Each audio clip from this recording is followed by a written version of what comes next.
जय हिंद to all of you. आज के वीडियो बहुत खास होने वाला है उन सभी अग्निवीर वायु एस्पिरेंट्स के लिए जिनका ऑलरेडी एग्जामिनेशंस हो चुके हैं। अब बारी है आपके फेज 2 की। फेज 2 आपके सिलेक्शन का बहुत इंपॉर्टेंट हिस्सा है, बिकॉज यहाँ पे मैक्सिमम लोग ड्रॉप हो जाते हैं। भले ही काफ़ी मेहनत करने के बाद, लंबे इंतजार के बाद आप सबको मौका मिला है अपने उस सपने को पूरा करने का, जो है उस नीली यूनिफॉर्म को पहनना। तो आज के इस वीडियो में हम लोग डिस्कस करेंगे डिटेल में सभी पहलुओं के बारे में कि आपके फेज 2 में क्या क्या चीज़ें होती हैं, किन किन फेजेस से आपको गुजरना पड़ेगा और क्या तैयारी आपको करनी पड़ेगी ताकि कोई कमी ना रह जाए इस बार आपके सिलेक्शन होने में। तो अगर फेज 2 की बात करें तो उसको 3 पार्ट में मेजरली डिवाइड किया गया है। The first part is PFT, that is physical fitness test. Physical fitness test में जो पहला पार्ट है वो आपकी 1600 मीटर की रेस होगी, जो आपको 6.5 मिनट में कंप्लीट करनी है। It is just a qualifying race, मतलब कि इसमें कोई मार्किंग आपको नहीं मिलने वाली। You just have to qualify that race before 6 minute 30 second.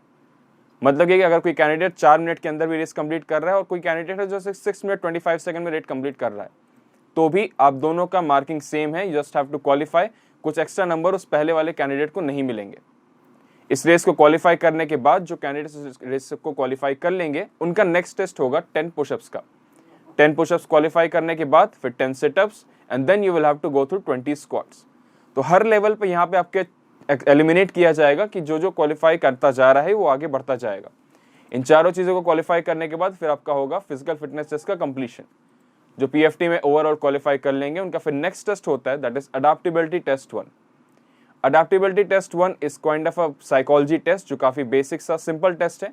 इसमें कोई नेगेटिव मार्किंग नहीं है और ये आपका मल्टीपल चॉइस क्वेश्चन होगा। और सबसे अच्छी बात कि इसमें सारे क्वेश्चन बायलिंगुअल में होंगे, that is both English and Hindi. Same question पहले आपके सामने इंग्लिश लैंग्वेज में आएगा, फिर उसके जस्ट नीचे आपका आएगा हिंदी लैंग्वेज में सेम क्वेश्चन। हर क्वेश्चन के बाद 4 ऑप्शन होंगे। उस 4 ऑप्शन को पढ़ने के बाद आपको अपनी OMR शीट में अपने फेवरेबल आंसर को टिक करना है। जो क्वेश्चंस आपके सामने आएंगे वो रहेंगे 45 क्वेश्चन, और जिनको आपको कंप्लीट करना है 30 मिनट्स के अंदर। 45 question with multiple choice options, और आपके साथ रहेंगे no negative marking plus bilingual questions. इन सारी बातों को क्लियर करने के बाद सबसे बेसिक चीज़ जो आपके दिमाग में होनी चाहिए वो ये है कि इसमें कोई नेगेटिव मार्किंग नहीं है। मतलब कि you have to mark all the questions.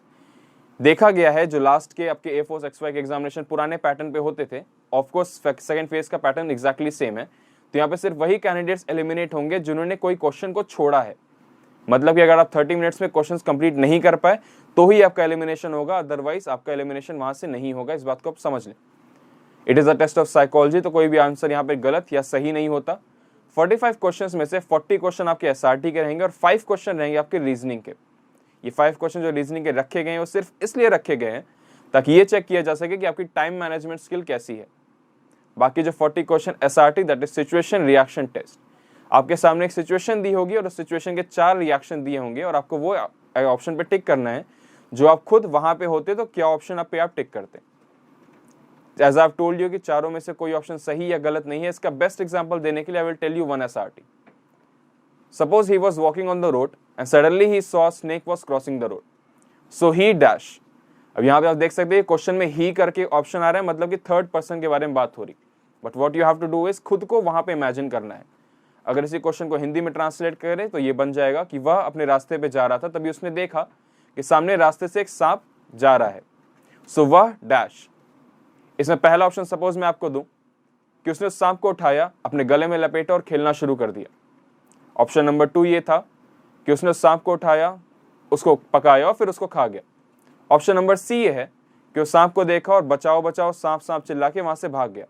और ऑप्शन नंबर D है कि वो थोड़ी देर तक वहां पे रुका, जब सांप ने रास्ता क्रॉस कर लिया तो फिर वो अपनी जर्नी पे कंटिन्यू किया। अब आपको ऑप्शन को सुनने के बाद ये लग रहा होगा कि option number D of course common sense के हिसाब से सही ऑप्शन है, बाकी 3 ऑप्शन गलत है। बट ऐसा नहीं है। आपसे अडेप्टेबिलिटी टेस्ट 1 के पहले एक फॉर्म भराया जाएगा जिसमें आपके बैकग्राउंड के बारे में लिखा होगा। सपोज कोई एक ऐसा कैंडिडेट है जो किसी ऐसे बैकग्राउंड से आता है जिनको सपेरों के गांव कहा जाता है, जो हमारी यूपी और बिहार के कई गांव होते हैं, जहां से बचपन में बच्चे जो हैं अपने शुरुआती टाइम से ही सांपों के साथ खेलते हुए और बड़े हुए हैं। तो अगर ऐसा कोई कैंडिडेट है जो इस बैकग्राउंड से बिलोंग करता है, तो अगर वो इस ऑप्शन पे टिक मारे, ऑप्शन A पे, कि उस सांप को उठा के खेलना शुरू कर देगा, मतलब कि उसने अपने बैकग्राउंड के हिसाब से सही ऑप्शन पे टिक किया है।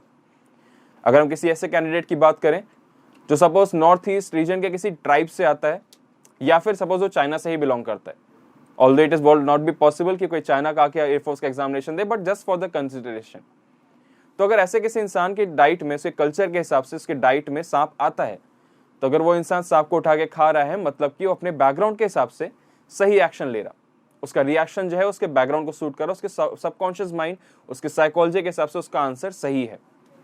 ऑप्शन नंबर 3, जो स्नेक चिल्ला के वहां से भाग गया था, सपोज वो एक ऐसा कैंडिडेट है जो हमेशा से मेट्रोपॉलिटन सिटी में रहा है, उसने जो सिर्फ सांप देखा है तो सिर्फ और सिर्फ उन चैनल्स में देखा है, जैसे डिस्कवरी चैनल या फिर नेशनल ज्योग्राफी। वहां पे उसको सांप देखने के बाद यही बताया गया कि सांप के काटने के बाद आपकी 5 मिनट में डेथ हो जाएगी। तो उसके बैकग्राउंड के हिसाब से, उसकी अंडरस्टैंडिंग के हिसाब से उसने जो ऑप्शन टेक किया है वो सूटेबल है। And if you talk about option number 4, like people you and me who have belong to a normal background, जिनके गांव से भी लेना देना है और थोड़ा सांपों के बारे में भी पता है, हमको पता है कि अगर हम सांप को जब तक छेड़ेंगे नहीं तब तक सांप आपको वापस से कुछ नहीं करेगा, तो हमने ऑप्शन डी पे टिक लगाया। So as you know, as I told you in the beginning itself कि साइकोलॉजी के टेस्ट में कोई ऑप्शन सही या गलत नहीं होता, ये सिर्फ और सिर्फ आपके बैकग्राउंड से बिलोंग करता है। तो फिर आपका ये सवाल होगा तो फिर साइकोलॉजी सर चेक कैसे होगी? साइकोलॉजी ये चेक होती है कि जो 5 क्वेश्चन आपके रीजनिंग के रखे गए हैं वो सिर्फ आपके टाइम को कम करने के लिए रखा गया है। What else you have to keep in mind is that कि जो आपके एसआरटी 40 क्वेश्चन है उसमें कुछ क्वेश्चन जो है वो रिपीट होंगे एक नंबर ऑफ क्वेश्चंस के बाद। सपोज पहला या दूसरा क्वेश्चन जो है वैसे उसी टाइप का सेम फॉर्मेट में नेक्स्ट क्वेश्चन आपका मिलेगा 30 को या 31 क्वेश्चन पे। तो उसका फर्क ये होगा कि सपोज आपने पहले नंबर के क्वेश्चन में ज्यादा सोच के ऑप्शन पे टिक किया कि हाँ ये वाला ऑप्शन सुनने में अच्छा लग रहा है तो शायद यही ऑप्शन अच्छा होगा, बट जैसे जैसे समय बीता आपको लगा कि टाइम खत्म होने वाला है, फिर आपने पहला ऑप्शन टिक करना शुरू कर दिया जो भी आपके दिमाग में आ रहा। तो मतलब 31st 32nd ऑप्शन में आपने रियल पर्सनालिटी को टिक किया और फर्स्ट और सेकंड क्वेश्चन में आपने फेक पर्सनालिटी को टिक किया। तो वहां से ये चेक हो जाएगा कि जो कैंडिडेट है वो अपनी रियल पर्सनालिटी को शो नहीं कर रहा और कहीं ना कहीं उसके अंदर एक फेक पर्सनालिटी है और वो रियल ऑनेस्टी नहीं दिखा पाएगा। और ऑनेस्टी हो गया, आपका एथनिसिटी हो गया, ये सारे आपके एयरमैन बनने के लिए अच्छी और डिजायरेबल क्वालिटीज है। तो what you have to keep in mind कि आपकी जो भी रिएक्शन है जो आप वहां पे करेंगे एग्जैक्टली उसी ऑप्शन पे आपको टिक करना है, ताकि कोई दिक्कत आपको यहाँ सामने ना आए कि आगे जाके ऑप्शन आपके ऊपर नीचे हो सके। सिर्फ इसी कंडीशन में किसी कैंडिडेट का रिजेक्शन होगा, बट अगर आप खुद से अपने मन से जो भी ऑप्शन आपको सही लग रहा है आप उसी पे टिक कर रहे हैं तो फिर आपको अडैप्टेबिलिटी टेस्ट 1 में कोई दिक्कत नहीं आएगी। I will repeat one line again कि सिर्फ उन्हीं कैंडिडेट्स का यहाँ पे रिजेक्शन होगा जो क्वेश्चंस को छोड़ेंगे। सो आपको ये बात ख्याल रखनी है कि क्वेश्चन आपको छोड़ना नहीं है, किसी भी कंडीशन में 30 मिनट्स के अंदर आपको 45 के 45 क्वेश्चंस पूरे कंप्लीट कर लेने हैं। इतना करने के बाद जो अडैप्टेबिलिटी टेस्ट 1 का रिजल्ट होगा वो पहले आपको बताया जाएगा। अडैप्टेबिलिटी टेस्ट 1 जो क्वालिफाई कर लेंगे उनका फिर होगा adaptability test 2, the third stage. आपको नए चेस्ट नंबर दिए जाएंगे, you all will be performing chest number wise. तो आपको नए चेस्ट नंबर वहां से दिए जाएंगे, जैसे कैंडिडेट्स वहां से बाहर होंगे फिर उनके चेस्ट नंबर वापस से रीअलॉट होते हैं। Adaptability test 2 will be the most will be the hardest part, the hardest struggle in your journey for the becoming an airman। इस रीजन इसका खास तौर पे ये है बिकॉज जो मैक्सिमम कैंडिडेट्स आते हैं फॉर एयरमैन वो ज्यादातर हमारे गांव रीजन से बिलोंग करते हैं, रूरल एरिया। उनकी हिंदी थोड़ी ज्यादा स्ट्रांग होती, दैट इज इंग्लिश पोर्शन उनका कहीं ना कहीं थोड़ा वीक है। और अडैप्टेबिलिटी टेस्ट 2 की सबसे हार्ड बात यही है कि पूरा का पूरा प्रोसीजर जो आपका होगा वो सिर्फ और सिर्फ इंग्लिश लैंग्वेज में होगा। तो यहाँ पे जो है सबसे ज्यादा दिक्कतें फेस करनी पड़ती है किसी भी नॉर्मल कैंडिडेट को जो रूरल बैकग्राउंड से बिलोंग करता है।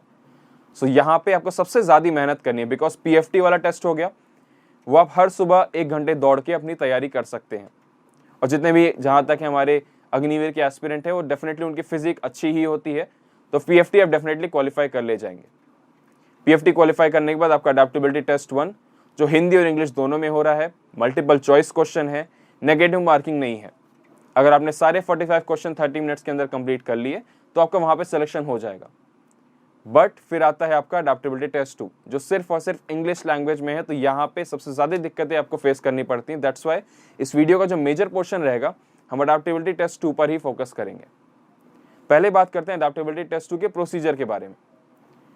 आपका अडैप्टेबिलिटी टेस्ट 1 का रिजल्ट सुनाने के बाद आपको जब नए चेस्ट नंबर दिए गए उसके बाद आपको 15 से 20 के ग्रुप में डिवाइड किया जाएगा chest number wise, like 1 to 15 group number 1 हो गया, चेस्ट नंबर 16 से लेकर 30 तो ग्रुप 2 हो गया। ऐसे करते करते 15 के ग्रुप्स डिवाइड किए जाएंगे। कभी कभार भीड़ ज्यादा होती है तो 20 के भी ग्रुप बनते हैं, बट मैक्सिमम टाइम 15 के ग्रुप बनेंगे। चेस्ट नंबर वाइज ग्रुप बनाने के बाद 1 by 1 आपको ग्रुप वाइज अंदर बुलाया जाएगा। अंदर आपकी जो चेयर्स होंगी वो अरेंज होंगी सेमी सर्कल में। आपको चेस्ट नंबर वाइज उन सर्कल चेयर्स में बैठना होगा। आपको वहाँ के जो हेल्पर रहेंगे, जो वहाँ पे आपके सोल्जर्स रहेंगे, एयरमैन रहेंगे, आपको गाइड करते रहेंगे हर स्टेप में। आपको वहाँ पे जाना है और अपनी चेयर पे बैठ जाना है। चेयर पे बैठने के बाद आपको एक जीडी के लिए शीट प्रोवाइड करी जाएगी, शीट ऑफ पेपर। उस पेपर में करीब 15 से 20 लाइन किसी टॉपिक के बारे में लिखा होगा, बट उस टॉपिक की हेडिंग जो है वो वहाँ पे नहीं पड़ी होगी। आपको सिर्फ और सिर्फ उस कंटेंट को पढ़ के अंदाजा लगाना होगा कि टॉपिक किस बारे में है। उस शीट को देने के बाद आपको उस शीट को पढ़ने का 5 मिनट का समय दिया जाएगा। यही जो है 5 मिनट आपके जीडी को आगे जाके अच्छा या खराब बना सकता है। लाइक कंटेंट मैंने बताया 10 से 15 लाइन का है, जो आप 1 से 2 मिनट में पढ़ के खत्म कर लेंगे। जो बाकी के 3 से 4 मिनट आपके पास बचे हैं, उसका आपको प्रॉपर यूटिलाइजेशन करना है, ये सोच के कि जो भी दिमाग में आपके पास ऑलरेडी आइडिया है इस टॉपिक के बारे में पहले से, उसको ब्रेनस्टॉर्म करना है। ब्रेनस्टॉर्म मतलब जितने आइडियाज हैं उनको एक बार अपने सामने लाना दिमाग में, फिर उसको प्रॉपर्ली ऑर्गेनाइज करना कि आप किस तरीके से बातें करेंगे उस टॉपिक के बारे में। 5 मिनट होने के बाद वो शीट आपसे वापस ले ली जाएगी।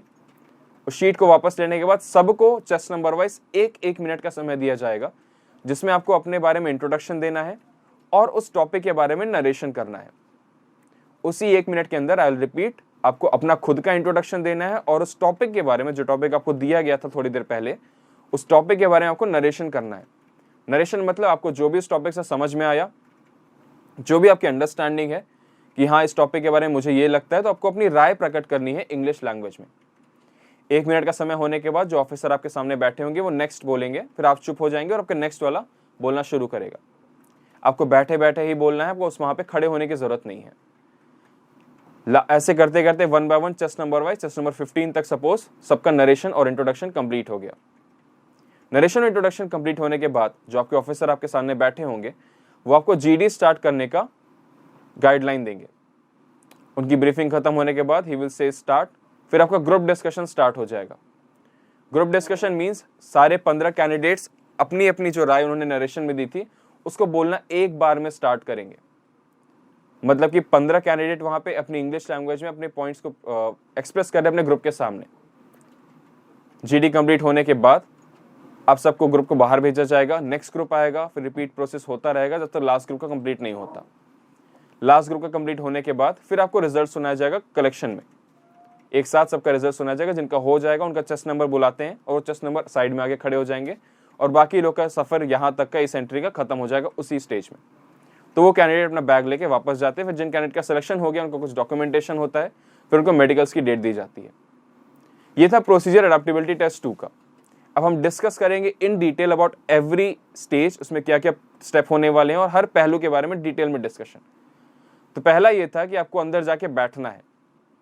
तो फिर टॉक अबाउट कि बैठा कैसे जाता है, बिकॉज अडैप्टेबिलिटी टेस्ट 2 का मेन मोटिव यही है कि यहाँ पे ये चेक किया जा रहा है कि अडैप्टेबिलिटी मतलब कि आप कितना खुद को अडैप्ट कर पाएंगे एयरफोर्स के एनवायरनमेंट में, कि आपकी जो पर्सनालिटी है वो एयरमैन बनने लायक है या नहीं। और पावर ऑफ एक्सप्रेशन का भी ये काफी अच्छा टेस्ट है। पावर ऑफ एक्सप्रेशन मीन्स आपकी जो पावर है अपने खुद को एक्सप्रेस करने की, कितना बेहतर तरीके से आप खुद को व्यक्त कर पाते हैं किसी साथ वाले इंसान के सामने या फिर किसी ऑफिसर के सामने। पावर ऑफ एक्सप्रेशन के 2 मेजर पार्ट है, the verbal part of communication and the non verbal part of communication. Verbal parts means जो भी मैं वर्ड बोल रहा हूं आपके सामने वो वर्बल पार्ट ऑफ कम्युनिकेशन में आता है, जो मैंने वर्ड्स बोले हैं। Non verbal part of communication means the voice quality that I use, जो मैं आवाज अभी यूज कर रहा हूँ, कैसी आवाज है, पिच क्या है, लेंथ क्या है, आई मीन की वॉइस की एनर्जी लेवल कितना है, किस टोन में मैं बात कर रहा हूँ, एंड एवरीथिंग वो वॉइस में आता है। और बॉडी लैंग्वेज, अगर परसेंटेज के हिसाब से डिवाइड किया जाए इनकी इफेक्टिवनेस को, तो verbal communication matters only 7% in any communication. सिर्फ 7% मैटर करता है आप क्या बोलते हैं, रेस्ट 93% मैटर करता है कि आप किस तरीके से बोल रहे हैं। उसमें से 38% मैटर करेगा कि आपकी वॉइस क्वालिटी क्या है और 55% मैटर करेगा कि आपकी बॉडी लैंग्वेज कैसी है। सो आप बिना बोले 55% आप शो कर देंगे अपने सामने बैठे असेसर को कि आपकी पर्सनालिटी लेने लायक है या नहीं। तो वहां पे आपके बैठने के बाद जो आपका बॉडी पॉस्चर होगा that will be quite normal. आपके जो पैर हैं वो चेयर के ना बाहर रहेंगे ना अंदर। जो एंगल रहेगा आपके घुटने के नीचे दैट इज शिन बोन और थाई बोन के बीच में वो 90 डिग्री का होगा। आपके हाथ जो है वो घुटने पे रेस्ट करते रहेंगे, आपकी स्पाइन स्ट्रेट रहेगी और आपको आई कांटेक्ट मतलब कि आंखों में देख के बात करनी है अपने ग्रुप मेंबर्स को। अपने ऑफिसर को देख के बात मत करिएगा, वरना ये शो होगा कि आप काफी डेस्परेट हैं और आपको बहुत उत्सुकता है अंदर जाने की, और वो ज़्यादा उत्सुकता भी खराब होती है। तो हमेशा अपने आप को, कैंडिडेट्स को देखना जो आपके साथ बैठे हुए सेमी सर्कल में, उनसे प्रॉपर आई कांटेक्ट बनाएं, हल्की से स्माइल चेहरे पे रखें और अपने पॉइंट को कॉन्फिडेंस के साथ बोलें। एक बात का आपको ख्याल रखना है कि यहाँ पे आपकी इंग्लिश ग्रामर का टेस्ट नहीं हो रहा, यहाँ पे ये टेस्ट हो रहा है कि क्या आप अपनी बातों को कॉन्फिडेंटली इंग्लिश में एक्सप्रेस कर पाते हैं या नहीं। मतलब कि अगर आपकी ग्रामेटिकल मिस्टेक थोड़ी बहुत हो रही है, थोड़ी बहुत, ज़्यादा नहीं, अगर थोड़ी बहुत आपकी ग्रामेटिकल मिस्टेक हो रही है तो भी वो एक्सेप्टेबल है अगर आप कॉन्फिडेंस के साथ बोल रहे तो। अगर आपकी वॉइस की एनर्जी लेवल अच्छा है, एंथुजियाज्म काफ़ी है, ज़ील है, और आपको अपनी बातें बताने का सेल्फ इंटरेस्ट काफ़ी है, तो आपका सिलेक्शन वहाँ पे ही कंफर्म हो जाएगा। उसके बाद बारी आती है आपके इंट्रोडक्शन और नरेशन पार्ट की। अगर बात करें इंट्रोडक्शन की, तो इंट्रोडक्शन, मेरी एडवाइस में आप अपने इंट्रोडक्शन को कोशिश करें कि 25 सेकंड के अंदर कंप्लीट हो जाए, ताकि मेजर पोर्शन जो है आपका 1 मिनट का वो आपके नरेशन पार्ट में जाए। बिकॉज इंट्रोडक्शन सबके सब अपने घर से प्रिपेयर करके आते हैं, सबको पता है कि वहाँ पे इंट्रोडक्शन देना है, बट नरेशन पार्ट जो है वो आपका ऑन द स्पॉट दिया हुआ टॉपिक है, तो सबका नरेशन अच्छा नहीं जाएगा। तो अगर आपको वहाँ पे स्टैंड आउट करना है तो आपको अपने नरेशन पार्ट पे ज़्यादा फोकस करना होगा। इंट्रोडक्शन में इन माई एडवाइस आप 5 से 6 चीज़ों का ख्याल रखें। सबसे पहला, you have to tell about your name. Second one, the place you belong, और उसकी कोई खास बात, speciality, like my name is Shant Shukla and I belong to Prayagraj which is world famous for Kumbh Mela. तो मैंने एक खास बात बता दी अपने शहर के बारे में जो बाकी जगह से अलग करती है। प्लेस में अपने डिस्ट्रिक्ट का और अपने स्टेट का नाम बता सकते हैं। Third thing, your educational qualification, highest too, मतलब सबसे ज्यादा जो आपकी क्वालिफिकेशन है उसके जस्ट नीचे वाली।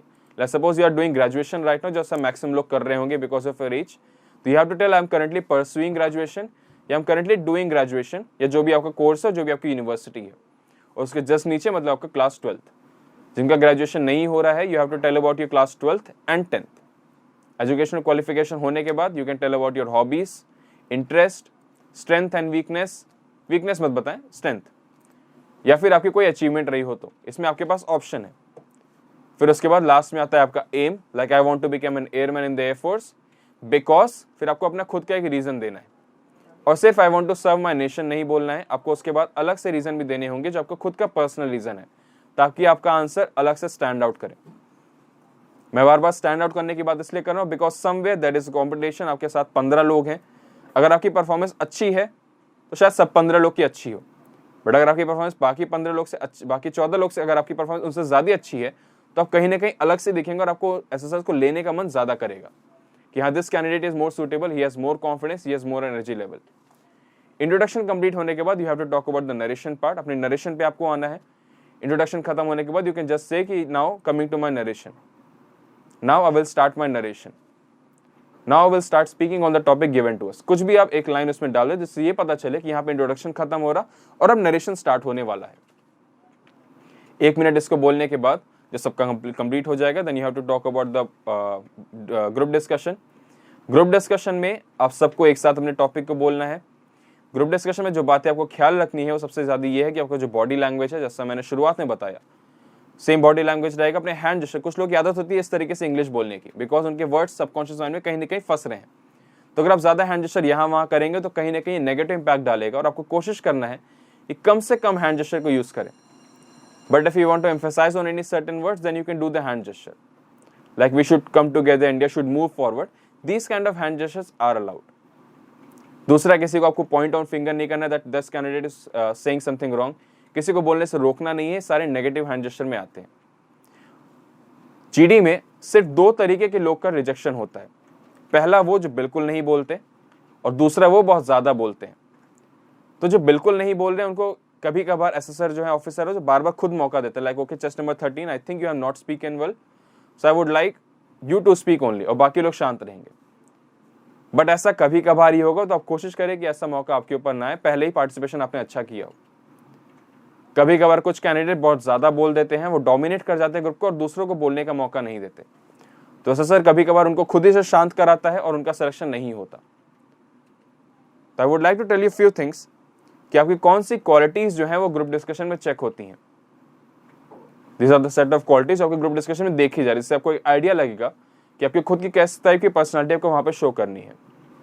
The first one is of team player. जैसा मैंने बताया, जो लोग डोमिनेट करते हैं या नहीं बोलते हैं वो टीम प्लेयर नहीं है। जो नहीं बोल रहे वो कंट्रीब्यूट नहीं कर रहे एक्टिविटी में, और जो ज़्यादा बोल रहे हैं वो दूसरों को कंट्रीब्यूट करने नहीं दे रहे। तो ये not a good team player. Team player वही है जो खुद भी खेले और दूसरों को खेलने का मौका भी दे। मतलब कि आपने जीडी में खुद बोला, फिर आप शांत हुए और दूसरों की बात को अच्छे से सुना, तो आप एक टीम प्लेयर हैं। Next one is your reasoning ability. Reasoning ability मतलब सपोज आपने कोई पॉइंट बोला और सामने वाले ने आप पे क्वेश्चन कर दिया कि आप ऐसा क्यों सोचते हैं, तो अगर आप उस बात को समझा ले गए, आप डरे नहीं, आपके घबराहट नहीं हो गई कि अब ये सवाल कैसे कर सकता है मुझसे, अगर आपने भी बातों को अच्छे से समझा दिया तो आपकी रीजनिंग एबिलिटी बहुत अच्छी, you know about your why. Next one is leadership. Now leadership मतलब it is not being dominate. अच्छा लीडर वो नहीं होता जो ग्रुप के आगे खड़ा होकर बोले कि ये सारे काम कर रहे हैं।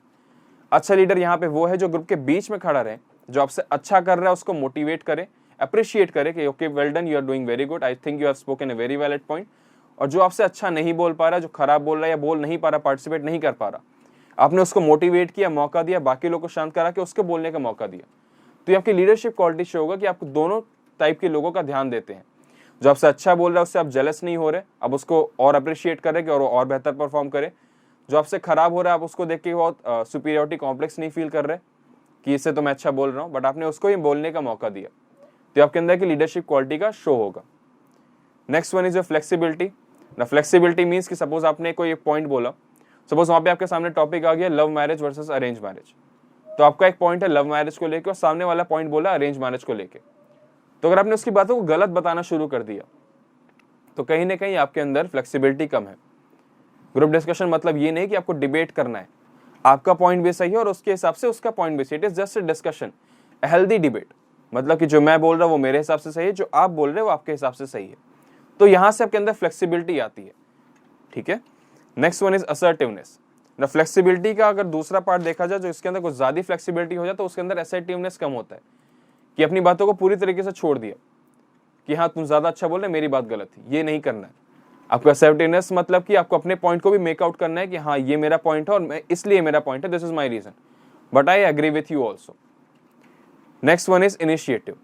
इनिशिएटिव मतलब कि जो जीडी को स्टार्ट करे, बेसिक टर्म ये इन द लेमन्स टर्म, जो ग्रुप डिस्कशन को स्टार्ट करे उसको इनिशिएटर कहते हैं। बट जो सिर्फ स्टार्ट करे उसकी बात ही नहीं है। मान सपोज आपने डिस्कशन किया 3 मिनट तक, फिर सबके पॉइंट्स खत्म हो गए, कोई डिस्कस कर ही नहीं पा रहा, फिर आपने एक नया पॉइंट डिस्कस कर दिया जिस पर सारे लोग बोल सके। लाइक सपोज एक टॉपिक आ गया कि should we ban Chinese goods in India, मतलब कि चाइनीज गुड्स को इंडिया में बैन करना चाहिए या नहीं। सबने टॉपिक बोला बट लोगों के पॉइंट्स खत्म हो गए, फिर आपने 2-3 पॉइंट शुरुआत कर लिया, गनवाल वैली के बारे में डिस्कशन शुरू कर दी ताकि लोग उसमें पार्टिसिपेट कर सकें। तो आपने इनिशिएटिव लिया और डिस्कशन को आप आगे लेके गए। तो डिस्कशन के बीच में भी अगर ग्रुप डिस्कशन को आप आगे लेके जा रहे हो तो भी आप इनिशिएटर में काउंट होंगे। But my advice is that कि ये कभी कभार ही होगा, तो आपको हमेशा जीडी के स्टार्ट में बोलना है। अगर आप पहले इंसान नहीं है तो कोई बात नहीं, बट अगर दूसरे इंसान नहीं है तो भी कोई बात नहीं, बट मैक्सिमम आपको ट्राई करना है कि शुरुआत के 4 बोलने वालों में आपका नाम हो। अगर आप 4 या 5 के बाद बोलते हैं तो कहीं ना कहीं आपको लेट स्टार्ट माना जाएगा, आपके अंदर इनिशिएशन की कमी मानी जाएगी। Next quality is creativity, that is out of the box thinking. कोई टॉपिक आपको दिया गया, सब लोग उसी पे बार बार डिस्कशन करें, तो आप टॉपिक के बाहर गए, एक नया टॉपिक आपने लेके आया जो टॉपिक से कहीं ना कहीं मिलता जुलता है। Out of the box thinking आपने करना शुरू किया। एक जो फिक्स नजरिया है लोगों का, आप उससे बाहर गए, नए टॉपिक्स लेके आए, थोड़ा सा नया एनर्जी ग्रुप में लेके आया, तो आपके अंदर क्रिएटिविटी है। Next one is inspiring ability. अगर आप अपनी बातों से दूसरों को इंस्पायर कर पाते हैं, आपकी बात लोग मानते हैं और अपने अच्छे एनर्जेटिक पॉइंट्स दिए और लोगों का साथ लेके आप चल रहे, तो आपके अंदर कहीं ना कहीं इंस्पायरिंग एबिलिटी भी मानी जाएगी। Next quality is listening. One of the most important quality among all these quality is listening, because it is a task जिसको बोलते हैं ग्रुप डिस्कशन। और डिस्कशन मतलब अपनी बातों को बोलना, फिर बाकियों की बात को सुनना। देयर आर 15 कैंडिडेट्स, आपके अलावा 14 लोग और हैं, और डिस्कशन बहुत लंबा नहीं चलेगा, ज़्यादा से ज़्यादा 5 मिनट तक का डिस्कशन चलता है। तो अगर इस 5 मिनट में आपने ये कोशिश नहीं करी कि मेरे अलावा दूसरों के पॉइंट्स क्या हैं, तो आपने एक्चुअल में डिस्कशन वर्ड का मतलब ही नहीं समझा। तो आपको अपनी बातें बोलनी है, फिर थोड़ी देर शांत होकर दूसरों की बातों को सुनना है, फिर अपनी बातों को बताना है, और बताते टाइम आपको असर्टिवनेस का ध्यान देना है कि हाँ ये मेरी बात है और मैं कॉन्फिडेंट हूँ इस बात को लेके। फिर आपने अपनी बातें पूरी बताई, फिर आप थोड़ी देर शांत होकर सुनना शुरू कर दिया। तो असर्टिवनेस का और सुनने का, लिसनिंग का, दोनों का प्रॉपर बैलेंस होगा तो ही आपकी परफॉर्मेंस जीडी में काफी बेहतर जाएगी। Next one is, the last one is awareness. कितनी अवेयरनेस है आपको अपने सराउंडिंग को लेकर, बिकॉज जो आपके टॉपिक्स आएंगे डिस्कशन के वो काफी सिंपल रहेंगे, डे टू डे बेसिस के रहेंगे, लाइक पॉल्यूशन हो गया, क्लाइमेट चेंज हो गया, ग्लोबल वार्मिंग हो गया, यूथ इन पॉलिटिक्स हो गया, रिजर्वेशन इन इंडिया हो गया। इस टाइप के टॉपिक्स आपके रहेंगे डिस्कशन के लिए, जो किसी भी जनरल अवेयर्ड इंसान के लिए नॉर्मल टॉपिक है। बट अगर आपको इन सब के बारे में कुछ भी नहीं पता तो आपके लिए डिस्कशन में थोड़ी दिक्कतें आएंगी, because as I have told you, जो आपको शीट दी जाएगी वो सिर्फ और सिर्फ 10 से 15 लाइन की रहेगी। तो आपके पास खुद की इंफॉर्मेशन भी काफ़ी होनी चाहिए ताकि आप नरेशन और डिस्कशन दोनों में अच्छे से बोल सकें। सो ये 10 क्वालिटी आपके अंदर होनी चाहिए ताकि आप बेहतर डिस्कशन परफॉर्म कर सकें। नेक्स्ट अगर हम बात करें कि जो टॉपिक आपके सामने आएंगे वो किस टाइप के टॉपिक आते हैं, the first one is factual topics, जो फैक्ट बेसिस पे रहेंगे। Like if you talk about education policy, the new education policy जो अभी आपके सामने आई है, tourism in India, Ayushman Bharat scheme, Jan Dhan योजना, जो भी रिसेंट चीज़ें आपके लाइफ में चल रही हैं, पॉलिटिकल क्राइसिस इन इंडिया। सो ये सारे आपके फैक्चुअल टॉपिक, जो फैक्ट्स पे बेसिस, जो जिसके लिए आपकी करंट अफेयर्स थोड़ी स्ट्रांग होना जरूरी है। सेकेंड टाइप के टॉपिक जो आपको मिलते हैं वो होंगे थोड़े controversial topic, like reservation in India, love marriage versus arrange marriage, e books versus printed books. इसमें वर्सेस टाइप के टॉपिक रहेंगे, लाइक कि एक जो ग्रुप का पार्ट हो जाएगा वो एक टॉपिक पे बोलेगा, दूसरा पार्ट दूसरे टॉपिक पे बोलेगा। यहाँ पे लीडरशिप क्वालिटी शो करना थोड़ा मुश्किल रहेगा, बिकॉज यहाँ पे डिबेट जैसी सिचुएशन बन सकती है। तो अगर आपने इस टाइप के टॉपिक में ग्रुप को संभाल लिया, मतलब कि आपके अंदर एक्चुअल में बहुत अच्छी लीडरशिप क्वालिटीज हैं।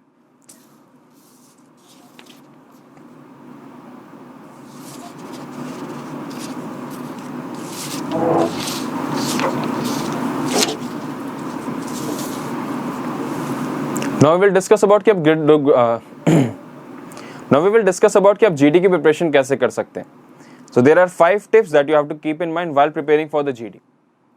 बट एक बात आपको ख्याल रखना है कि ग्रुप डिस्कशन की प्रिपरेशन बिना ग्रुप के नहीं हो सकती। So आपको अपने जैसे लाइक माइंडेड लोगों को ज्वाइन करना है। अगर आपके पास ग्रुप है बहुत अच्छी बात है, अगर नहीं है तो I will invite all of you to join major Kalshi classes, जहाँ पे शुरुआत हो चुकी है आपके नए बैचेस की, जो कि आपके एयरफोर्स XY के सेकंड फेज के बारे में, दैट इज अग्निवीर वायु का सेकंड फेज, उसकी प्रॉपर प्रिपरेशन आपकी कराई जाएगी। Full preparation regarding physical test, adaptability test 1, adaptability test 2। But अगर आपके पास ये पॉसिबल नहीं है, then I would suggest you to follow these 5 tips. The first one is work on your communication skills. अपने कम्युनिकेशन स्किल को आप develop करें, बिकॉज शुरुआत में बताया सबसे मुश्किल आपके लिए यही है, बिकॉज यहाँ पे इंग्लिश लैंग्वेज जो है वो सबसे बड़ा बैरियर है। तो पहला बैरियर आपको इंग्लिश लैंग्वेज पे ही वर्क करना है। Second one is read a lot of books and magazine. Books पढ़ना शुरू करें, मैगजीन्स पढ़ना शुरू करें। करंट अफेयर के लिए आप न्यूज़पेपर उठा सकते हैं, इससे आपका करंट अफेयर स्ट्रांग होगा और आपकी कम्युनिकेशन स्किल भी डेवलप होगी और आपको वोकैबुलरी, इंग्लिश का मेजर पार्ट कि क्या वर्ड कब बोलना है, वो थोड़ा स्ट्रांग होगा। Third one is cultivate the habit of looking at things differently. The point जो मैंने कवर किया था, out of the box thinking, चीज़ों को अलग तरीके से देखना शुरू करें। ऑब्जर्वेशनल स्किल्स बढ़ाएं, सिर्फ पढ़ना नहीं है, आपको चीज़ें ऑब्जर्व करनी है। लाइक अगर आप जो चीज़ आपने पढ़ी है, क्या वही सेम चीज़ आप दूसरों को समझा पाएंगे या नहीं किसी ग्रुप में। Next one is practice body language. शुरुआत में बताया था कि 55% आपका मैटर कम्युनिकेशन में बॉडी लैंग्वेज का रहता है। So you have to work on the body language more. सीधे बैठना, पीठ सीधी रखना अगर आपकी हैबिट है तो फिर आपको GD के टाइम में इस बात का ख्याल नहीं रखना पड़ेगा कि आपकी पीठ सीधी है या नहीं, क्योंकि वो आपकी आदत में आ चुका है। Fifth one is practice in front of mirror. जो कम्युनिकेशन आपने डेवलप किया है, जो कंटेंट आपने पढ़ा है और जो बॉडी लैंग्वेज आपने प्रैक्टिस करी है, इन सबको मिला के आपको फाइनल प्रैक्टिस करनी है एक शीशे के सामने। एक बड़े शीशे के सामने आपको बैठना है, चेयर के सामने, और फिर आपको अपने कम्युनिकेशन स्किल को डेवलप करना है। जो भी टॉपिक है, आप टॉपिक इंटरनेट से निकालें, उसको पढ़ें, फिर उसे बोलना स्टार्ट करें। अगर नहीं हो पा रहा है, पास बड़ा मिरर नहीं है, then you can just use your smartphone, उसका फ्रंट कैमरा ऑन करें, खुद को रिकॉर्ड करो और खुद की आवाज़ को बार बार सुने कि आपकी इंग्लिश कम्युनिकेशन कितनी बेहतर हुई है पहले से। So these are the few tips that you have to keep in mind while preparing for this. So these are the few tips that you have to keep in mind while preparing for the group discussion, that is adaptability test 2. So with this thought, I would suggest you all of you to start working hard because आप so with this thought, I would like to suggest all of you कि आपके written examination already over हो चुके हैं. So start working hard for adaptability test 2, adaptability test 1, PFT. Because उन तीनों का combination जो है उसी को क्लियर करने के बाद आपका फाइनल सिलेक्शन होगा। और जो लॉन्ग अवेटेड आपका वेट था कि इतना इंतजार करने के बाद एक फाइनल एंट्री आपकी पहली आई है इंडियन एयरफोर्स में, आपके सपने को पूरा करने के लिए, दैट इज एयरमैन। उसका ये मिला हुआ चांस आप कभी भी कतई गंवाए नहीं, किसी भी तरह की कमी आपके अंदर ना हो। अगर आप ग्रुप की प्रिपरेशन कर पा रहे हैं तो बहुत अच्छी बात है, अगर नहीं हो पा रही then I would invite all of you to join our major girls की क्लासेस, जहाँ पे कि ओवरऑल डेवलपमेंट हो जाएगी और किसी भी तरीके की कोई कमी आपकी प्रिपरेशन में नहीं रहेगी। जय हिंद।